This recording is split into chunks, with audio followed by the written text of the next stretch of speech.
বৈঠকে গণ অধিকার পরিষদের নির্বাচনী প্রস্তুতি সম্পর্কে তারা জানতে চেয়েছেন। আমরা তাদেরকে যেটি অবহিত করেছি যে আমরা ইতিমধ্যে 50টি আসনে প্রার্থী ঘোষণা করেছি এবং আরও 100টি আসনে আমরা এই মাসে প্রার্থী ঘোষণা করব এবং গণ অধিকার পরিষদ 300 আসনে নির্বাচন করার প্রস্তুতি গ্রহণ করছে।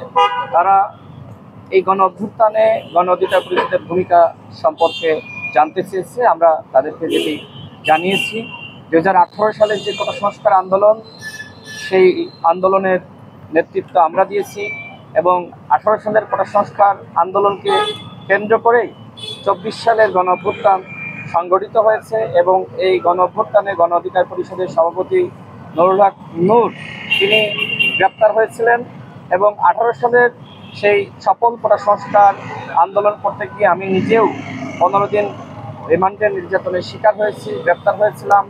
এই গণ অভ্যুত্থানে আমরা আমাদের অসংখ্য নেতৃবৃন্দ তারা আক্রান্ত হয়েছে, আমাদের দলের 11 জন শহীদ হয়েছে, আমাদের দলের আরও অনেকে গ্রেপ্তার হয়েছে, হয়রানির শিকার হয়েছে, মামলার শিকার হয়েছে। আমরা আমাদের যে ভূমিকা ছিল সেই ভূমিকা আমরা তুলে ধরেছি এবং তারা আমাদের কাছে আরও যেটি জানতে চেয়েছে যে অন্তর্বর্তীকালীন সরকারের প্রস্তুতি নিয়ে আমরা আসলে সন্তুষ্ট কিনা।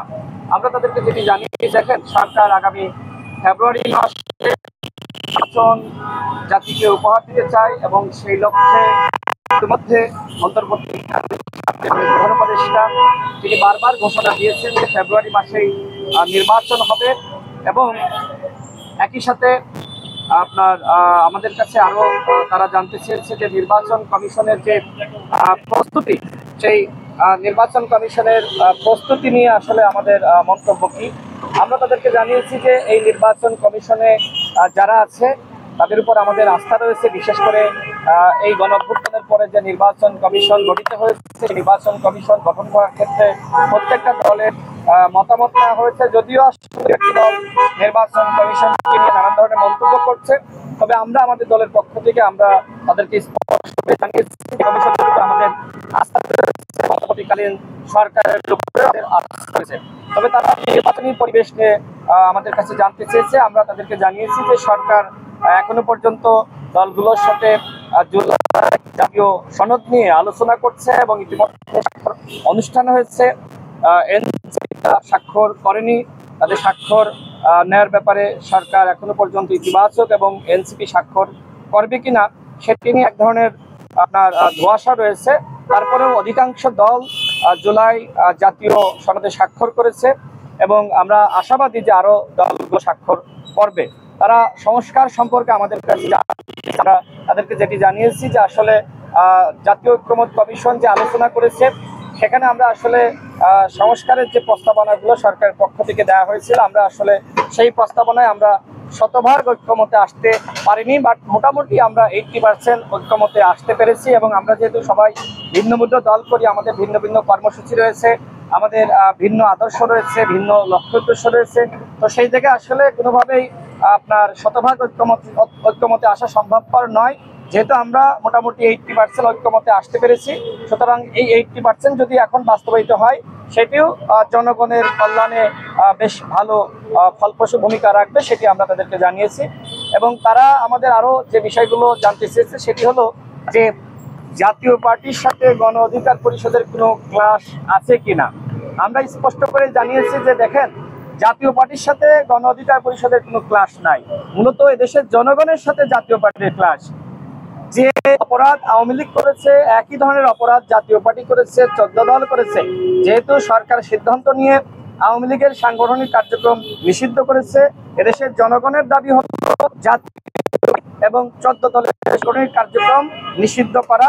এবং আমরা স্পষ্ট করে জানিয়েছি যে আমরা চাই যে বিচারের আগে তাদের সাংগঠনিক কার্যক্রম নিষিদ্ধ করা হোক, বিচারের পরে যদি মনে হয় জাতীয় পার্টির 14 দল বা আওয়ামী লীগ অপরাধ করে নাই, দেন তারা এদেশে নির্বাচন করতে পারবে, রাজনীতি করতে পারবে। কিন্তু এদেশের জনগণ চাই বিচারের আগে, যেহেতু এই জুলাই গণ অভ্যুত্থানে আমরা দেখেছি যে জাতীয় পার্টির 14 দল, আওয়ামী লীগ যে ধরনের নেতিবাচক ভূমিকা রেখেছে একই ধরনের ভূমিকা রেখেছে। এবং আমি স্পষ্টভাবে এই আপনার যারা এসেছে প্রি ইলেকশন মিশনের IR এর, আমি তাদেরকে জানিয়েছি, দেখেন আমাদের দলের পক্ষ থেকে 4 আগস্ট জিএম কাদের এবং মুজিবুল হক চুন্নুর সাথে আমরা যোগাযোগ করেছিলাম এবং সেই সময় আমরা বলেছিলাম যে আপনারা সংসদ থেকে পদত্যাগ করেন, সেক্ষেত্রে আওয়ামী লীগের ওই বৈধতা আর থাকবে না। কিন্তু ওই সময় জাতীয় পার্টির যিনি চেয়ারম্যান জিএম কাদের এবং চুন্নু সাহেব তারা আসলে সংসদ থেকে পদত্যাগ করে নাই, যেহেতু আসলে তারা 5 আগস্ট পর্যন্ত সংসদে ছিল এবং আওয়ামী লীগের এই অপরাধের সাথে তারাও আসলে ভূমিকা রেখেছে।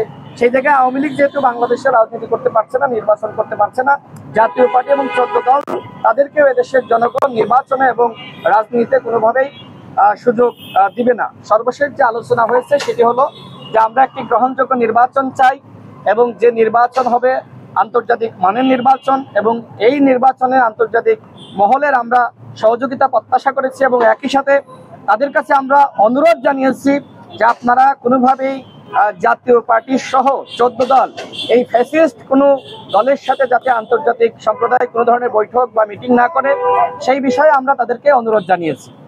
ধন্যবাদ।